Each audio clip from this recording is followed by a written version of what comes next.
O Peregrino, de John Bunyan, capítulo final, 19. E vi em meu sonho que o cristão meditava um pouco no que ele dissera. Enquanto ele pensava, esperançoso lhe dirigiu estas palavras: tenha bom ânimo, pois tudo mais Jesus fará. Nota de rodapé. Jesus é o alfa e o ômega, o princípio e o fim. É no princípio a razão da nossa esperança e no final a recompensa por nossa confiança nele. Começamos com ele e com ele terminamos nossa peregrinação neste mundo. Todas as tentações pelas quais passamos e as acusações de Satanás que serão lançadas contra nós são prova da verdade de Deus. Sem mim, vocês não podem fazer coisa alguma. João 15, 5. Fim da nota de rodapé. Então o cristão irrompeu em alta voz: eu vejo Deus novamente, e Ele está me dizendo: quando você passar pelas águas, eu estarei com você. Quando você atravessar os rios, eles não o cobrirão. Então os dois se encheram de coragem e fugiram, enquanto o inimigo que estava atrás de ambos, a morte, ficou paralisado como uma estátua, até que eles tivessem escapado. Desta forma, o cristão conseguiu encontrar solo firme e ficar de pé.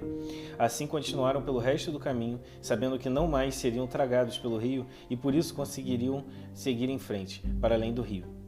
Do outro lado, novamente, avistaram os dois homens resplandecentes que esperavam por eles, que vindo até a margem os saudaram, dizendo: somos espíritos ministradores, enviados para servir àqueles que hão de herdar a salvação. Depois de receberem esta saudação, eles seguiram em frente em direção ao portão. Agora era impossível não perceber que a cidade se erguia sobre uma majestosa montanha, mas os peregrinos a alcançavam facilmente, porque aqueles dois homens os guiavam, tomando-lhe as mãos durante a subida.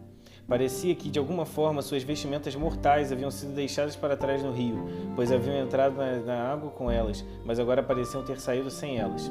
Assim, chegaram ao topo da montanha ágil e rapidamente, mesmo sendo possível notar que a fundação da cidade ia do topo da montanha até além das nuvens.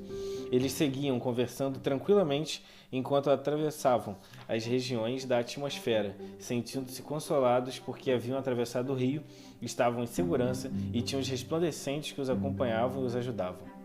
Nota de rodapé. Ah, meus irmãos, ninguém é capaz de descrever o que é viver em um estado diferente deste em que vivemos, estando livres da morte e do pecado. É uma experiência tremenda, uma felicidade incrível, que nossos momentos de maior alegria ou de comunhão com Deus nos dão apenas uma vaga ideia, uma pequena prévia do que será e então podemos tentar imaginar. Que tenhamos muitos momentos assim até que tenhamos condições de nos alegrar em Cristo e toda a sua plenitude. Pois, se podemos testemunhar como é doce e maravilhosa a experiência da nossa fé em Cristo, estando aqui neste mundo, o que podemos esperar então da plenitude da paz e do amor de Cristo que nos espera no céu? Para sabermos, é necessário morrer. Fim da nota de rodapé. A conversa que tinham com os resplandecentes era sobre a glória daquele lugar. Eles lhes disseram que era um lugar lindíssimo, cuja beleza e a glória eram impossíveis de descrever. Então disseram: vocês chegaram ao Monte Sião, à Jerusalém celestial, à cidade do Deus vivo. Chegaram aos milhares de anjos em alegre reunião. À igreja dos primogênitos, cujos nomes estão escritos nos céus. Vocês chegaram a Deus, juiz de todos os homens, aos espíritos dos justos aperfeiçoados. Vão agora, eles falaram, e entrem no paraíso de Deus, onde está a árvore da vida, e comam dos frutos que nunca se acabam. E quando entrarem no paraíso, lhes serão dadas vestes brancas. Suas conversas e as suas caminhadas com o rei serão por toda a eternidade. Ali não haverá coisas com as quais vocês estavam acostumados a ver nas regiões inferiores, isto é, na terra. Não haverá tristeza, dor, doença, mentira, aflições ou morte, porque as coisas passadas não serão lembradas, jamais virão à mente.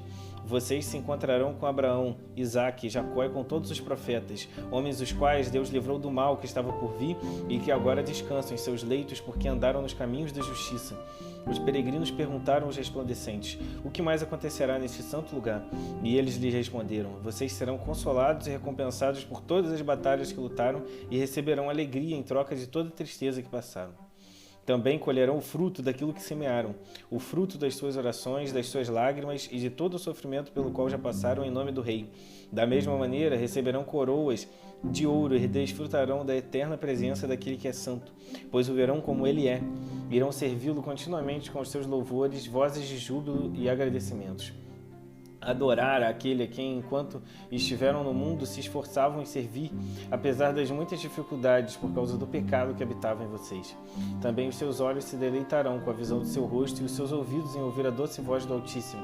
Vocês se alegrarão em rever seus amigos, que para lá foram antes de vocês, e receberão com júbilo aqueles que chegarem depois no santo lugar. Vocês serão vestidos de glória e majestade e receberão uma carruagem que os levará para encontrarem-se nos céus com o Rei, quando ele, ao som dos trombetas, vier por entre as nuvens nas asas do vento. Quando o Rei chegar e se assentar no trono do julgamento, vocês se assentarão ao seu lado. Quando ele decretar a sua sentença sobre aqueles que serviram a maldade, sejam anjos ou homens, vocês terão voz neste julgamento, porque estes foram inimigos dele e seus também. Da mesma forma, quando o rei voltar à cidade, vocês voltarão com ele, sendo recebidos ao som de trombetas, e permanecerão com ele para sempre. Enquanto se aproximavam dos portões, uma multidão das hostes celestiais saiu ao encontro deles, e os peregrinos foram apresentados à multidão pelos dois resplandecentes. Estes são homens que amaram o Senhor quando estavam no mundo e deixaram tudo para trás por amor ao seu santo nome. Nós fomos enviados para guiá-los até aqui, o ansiado destino de sua jornada, para que possam com toda alegria ver face a face o seu Redentor. Então as hostes celestiais bradaram com grande voz, dizendo: Felizes os convidados para o banquete de casamento do Cordeiro. Ao som destas palavras vieram ao encontro dele vários arautos do rei, com vestes brancas e brilhantes, tocando melodias em alto som, melodias de celebração que faziam os céus ecoar de júbilo. Esses arautos saudaram o cristão e seu companheiro com milhares de bem-vindos. Vejo que vocês chegaram do mundo terreno. Faziam isso em meio ao som de trombetas. Feita a saudação, eles foram guiados por todos os recantos. Algumas vezes seguiam em frente e em outras voltavam para mostrar algo de rara beleza. Às vezes seguiam pela direita e às vezes pela esquerda, como se lhe mostrassem o que havia de melhor. A música continuava enquanto eles seguiam. Era uma melodia belíssima, com sons de alegria e notas de adoração nas alturas, tão belas que apenas por ouvi-las podia sentir-se como se os céus tivessem descido à terra para recebê-los. Assim, o cristão e seu companheiro continuavam caminhando ao som das trombetas, e os que lhes acompanhavam, além da música, faziam gestos e mostravam pela expressão de seus rostos que eles eram esperados e muito bem-vindos, e que todos estavam felizes por estarem em companhia deles. Este momento, para os dois homens, era como se o céu se abrisse e fosse envolvido pela visão dos anjos e o som de suas melodias. A esta altura já era possível ter uma vista melhor da cidade em si, o que significava que ele já estava bem próximo, e eles imaginavam que já era possível ouvir os sons dos sinos que saudariam a sua chegada. Para os dois peregrinos era como se já estivessem chegado ao céu, mas acima de tudo, os próprios pensamentos que tinham sobre habitar naquela cidade eram reconfortantes e cheios de alegria, somente por imaginar que estariam desfrutando de tal companhia por toda a eternidade. Maravilha das maravilhas! Que palavras faladas ou escritas seriam suficientes para expressar a alegria gloriosa destes peregrinos, e assim, cantando e adorando, chegaram junto ao portão. Nota de rodapé. Bunyan foi muito feliz em sua impressionante descrição, mas creio que se estivesse vivo não se ofenderia se nos ouvisse dizer que sua descrição ainda é infinitamente pequena e sem nenhum brilho, e que com certeza não faz justiça à verdadeira beleza da cidade celestial. Ainda que lhe fosse permitido ver a cidade pessoalmente e fazer outra descrição, ele não poderia acrescentar muito mais o que disse o apóstolo. As coisas que os olhos não viram, nem os ouvidos ouviram, nem penetraram no coração do homem, são as coisas que Deus preparou para aqueles que o amam, 2 Coríntios 2:9. Para multiplicar a nossa fé, para aumentar a clareza da visão que temos do céu e o amor de Jesus Cristo, o Deus da nossa salvação, é que devemos buscar ter mais das coisas que são do alto em nossa alma, mesmo enquanto ainda somos peregrinos nesta terra. Somente se alegrará com ele nos céus aqueles que o amaram e o serviram na terra. Fim da nota de rodapé. Tendo chegado ao portão, viram escrito com letras de ouro em seus umbrais: Bem-aventurados aqueles que lavam as suas vestes no sangue do Cordeiro, para que tenham direito à árvore da vida e passem a entrar na cidade pelos portões. Nota de rodapé. Vamos imaginar, desde agora, que guardar os mandamentos de Deus nos torne candidatos por direito ou por posse de receber o favor de Deus e o seu reino. Isto seria uma subversão da fé em Jesus e da esperança de suas preciosas promessas, uma confiança que temos na reconciliação através do seu sacrifício e justificação, através dos quais o nosso direito e a posse do mesmo vem gratuitamente em Jesus, de acordo com a sua graça e o dom da fé que ele nos outorga. Nesse contexto, a palavra direito significa poder e ou privilégio, como vemos registrado em João 1:12. Contudo, aos que receberam e aos que creram no seu nome, deu-lhes o direito de se tornarem filhos de Deus. Fim da nota de rodapé. Agora vi em meu sonho que os resplandecentes lhes encaminharam até o portão e disseram-lhes para baterem. E quando fizeram, alguns dos que estavam do lado de dentro, a saber, Enoque, Elias e Moisés, olharam por sobre o portão e perguntaram quem estava batendo. E a eles foi dito: estes são 2 peregrinos que vieram da cidade da destruição por amor ao rei deste lugar. Depois disso, os peregrinos estenderam as suas mãos e entregaram a eles os diplomas selados que cada um recebera no começo de sua peregrinação. Os diplomas foram levados até o rei, que perguntou: onde estão esses homens? Responderam-lhe: estão de pé, do lado de fora dos portões. O rei ordenou então que abrissem os portões.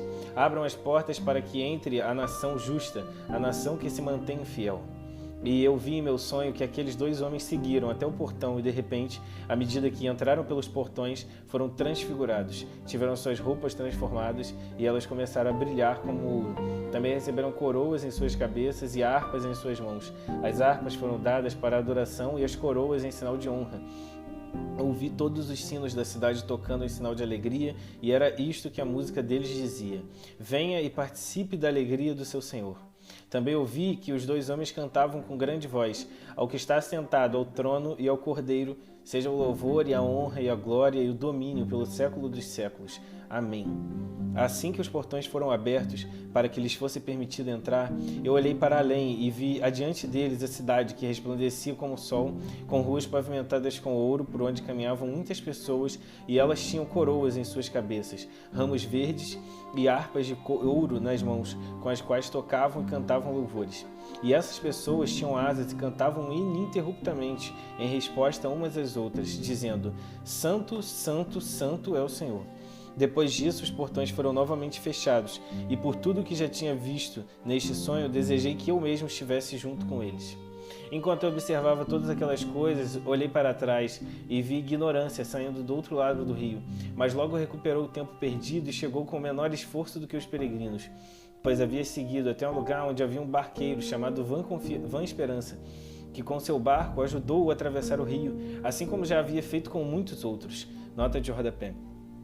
A vã esperança está sempre presente no coração dos tolos e sempre pronta para ajudar a ignorância.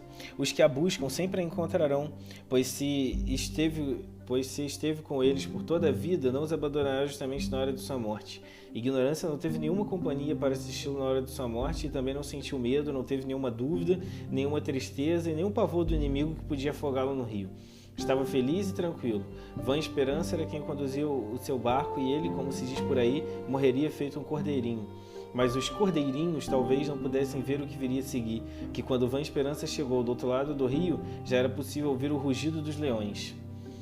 Fim da nota de rodapé. Vi também que Ignorância começava a subir a montanha para chegar aos portões. Ele, todavia, subia sozinho e não tinha ninguém que o ajudasse, nem mesmo para lhe dar uma palavra de encorajamento.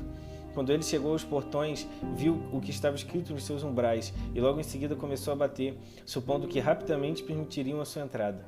Porém, foi inquirido pelos homens que olhavam por cima do portão: quem é você? E de onde vem? E Ignorância respondeu: eu comi e bebi na presença do rei, e ele ensinou em nossas ruas. Em seguida, perguntaram-lhe onde estava o seu diploma selado da salvação, para que fosse apresentado ao rei. Ignorância tateou no bolso junto ao seu peito, mas nada encontrou. Onde está o seu diploma? Eles perguntaram novamente. Ignorância, contudo, nada respondeu. Informaram o rei da situação que acontecia.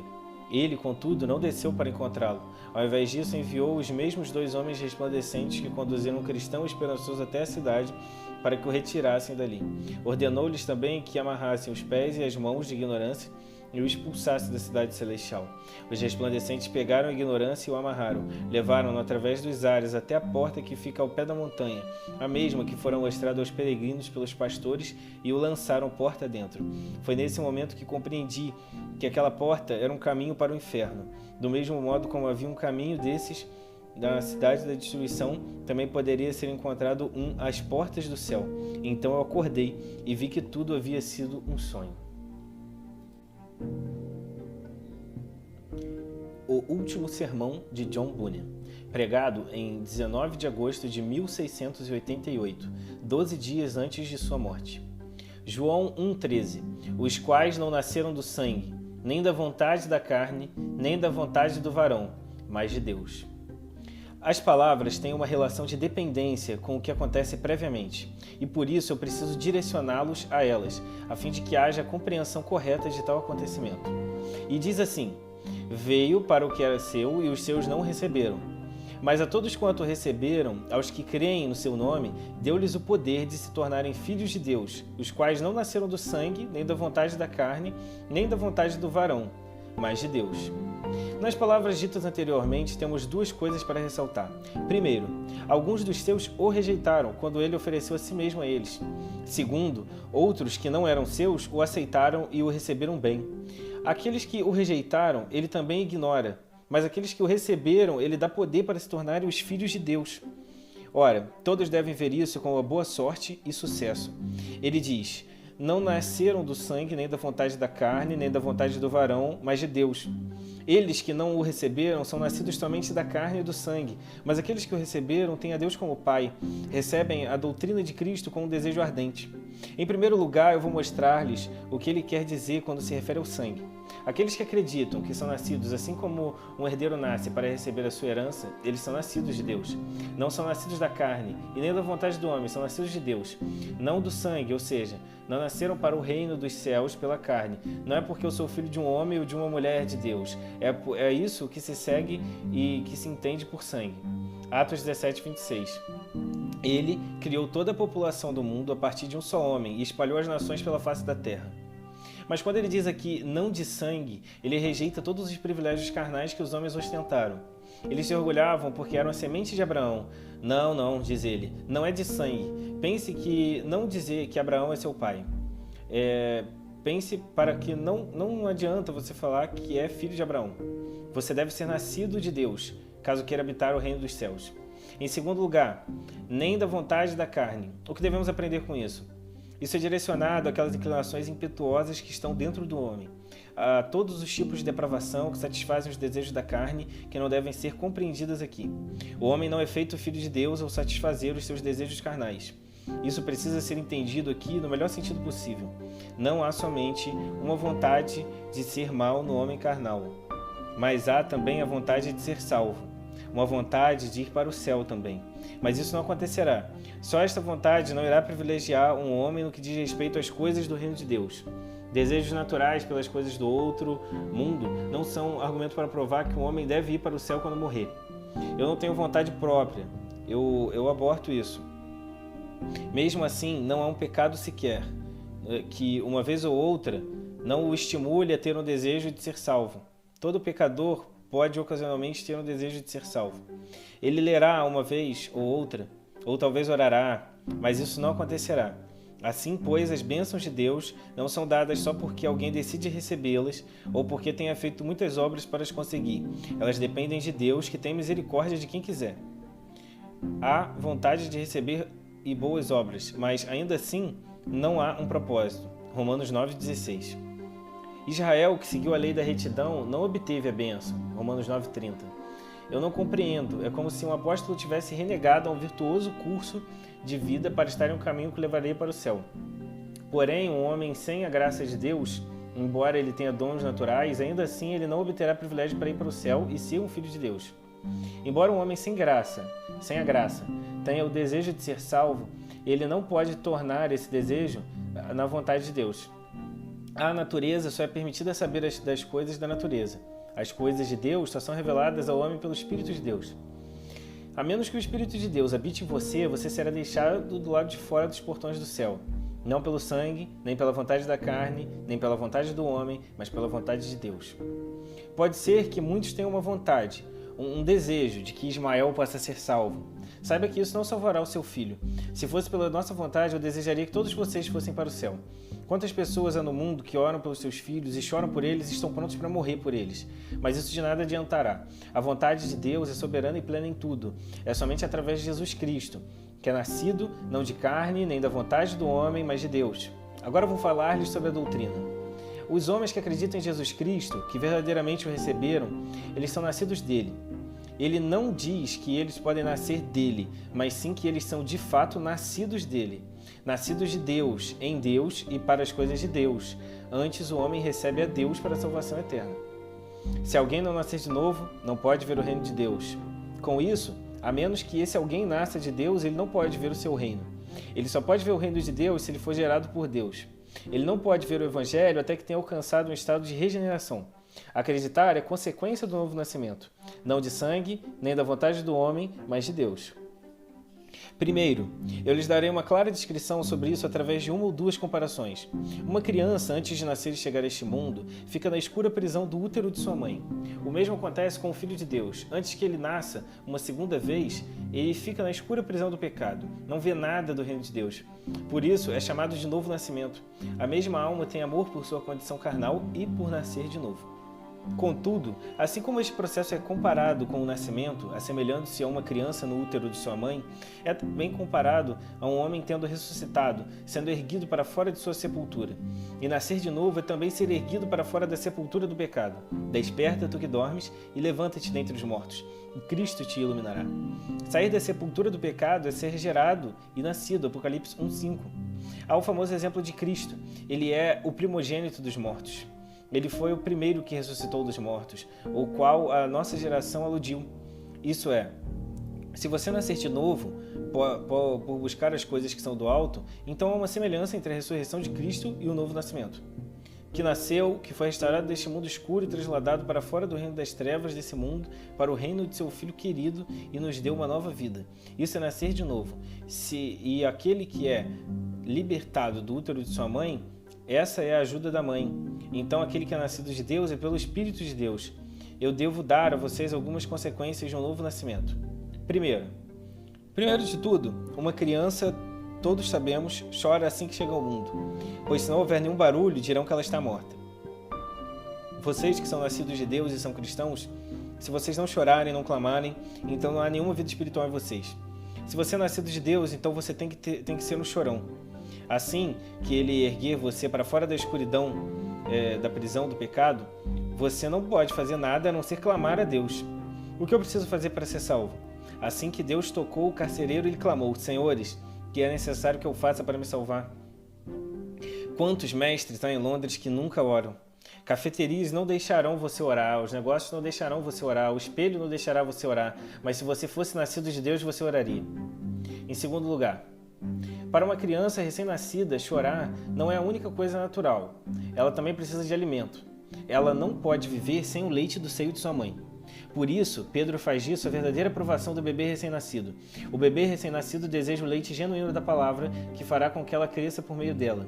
Se você é nascido de Deus, deixe isso bem claro ao desejar o alimento de Deus. Você anseia pelo leite das promessas? O homem vive de uma maneira quando está no mundo e de outra maneira quando é trazido a Jesus Cristo, Isaías 66:11. Para que mameis e vos farteis dos peitos das suas consolações. O que é uma promessa para um homem carnal? Pode ser que um prostíbulo seja mais atraente para ele, mas se você nascer de novo, não conseguirá viver sem o leite da palavra de Deus. Que serventia tem o seio de uma mulher para um cavalo? Mas quanto isso vale para uma criança? É o seu conforto dia e noite, é o seu auxílio dia e noite. Como seria se essa fonte fosse retirada dela? Pensar nas coisas celestiais para um homem carnal é vão, mas para um filho de Deus é o seu conforto. Terceiro lugar, se uma criança recém-nascida não tiver outros meios para mantê-la aquecida, assim como ela estava no útero da sua mãe, ela morrerá. Ela deve ter algo para auxiliá-la. Cristo tinha fraldas preparadas para ele. Assim, aqueles que nascem de novo precisam ter promessas de Cristo para mantê-los vivos. Aqueles que estão em um estado carnal, eles se aquecem com outras coisas. Mas aqueles que nascem de novo não conseguem viver sem as promessas de Cristo, que é o que os mantém vivos.